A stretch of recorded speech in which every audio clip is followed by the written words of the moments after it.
कैसे हो बच्चों? आज बहुत ही ज़्यादा इंटरेस्टिंग और एक्साइटिंग क्वेश्चन लेके आया हूँ मैं। आपको बस इतना करना है कि आपको ये निकालना है कि अर्थ पे कितना फोर्स लग रहा है।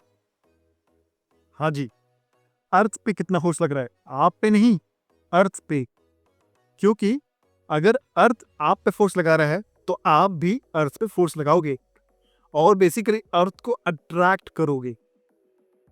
चलिए मैं इस क्वेश्चन को आंसर करता हूँ। हमने action reaction pair Newton third law पढ़ा था, है ना बच्चों? उसके हिसाब से अगर ऑब्जेक्ट ए ऑब्जेक्ट बी पे एक फोर्स लगाता है ना बच्चों? सो ऑब्जेक्ट बी भी ऑब्जेक्ट ए पे फोर्स लगाएगा और उतना ही लगाएगा जितना ए ने लगाया है, लेकिन इस बार उल्टे डायरेक्शन में लगाएगा। ठीक है बच्चों? सो बच्चों ये समझिए, अगर अर्थ ने पर्सन पे एक फोर्स लगाया है mg, है ना बच्चों?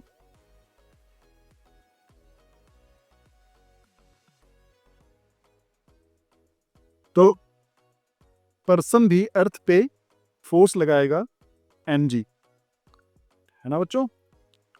सो अगर बाई चांस मेरा वेट या समझो आपका वेट समझिए 65 kg है ना? सो टोटल जो फोर्स हो जाएगा, ये gravitation force due to gravity हो जाएगा 65 इंटू 9.8। ठीक है बच्चों, न्यूटन। सो ये जो फोर्स लग रहा है ये पर्सन पे लग रहा है और डाउनवर्ड डायरेक्शन में लग रहा है। ठीक है बच्चों? अब द सेम फोर्स अर्थ पे भी लगेगा। कितना लगेगा? Force due to gravity on earth, ये था बाई पर्सन, वो भी सेम लगेगा 65 इंटू 9.8 न्यूटन। ठीक है बच्चों, इस बार अर्थ पे मैं फिर से यहाँ पे अर्थ लिख देता हूँ।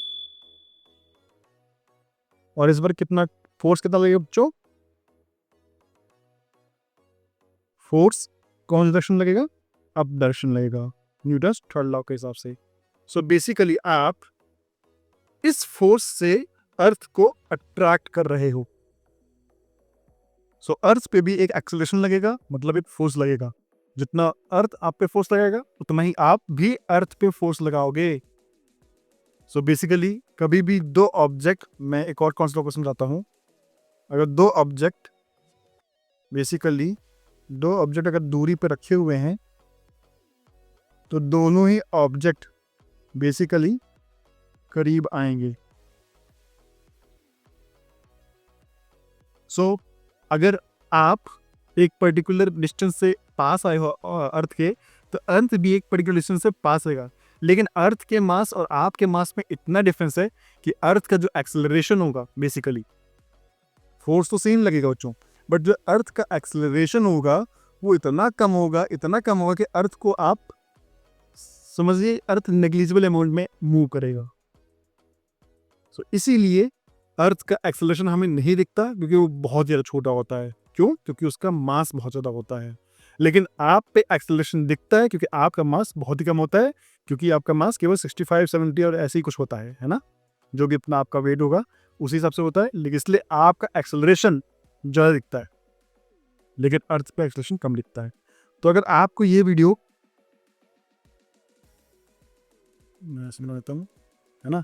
अगर आपको ये वीडियो पसंद आया है ना, आपको मेरा समझाने का तरीका बहुत अच्छा लग रहा है, तो आप चैनल को सब्सक्राइब करें, चैनल को सब्सक्राइब करें और वीडियो को लाइक और कमेंट करना ना भूलें। चलते हैं बच्चों नेक्स्ट वीडियो में, तब तक के लिए बाय।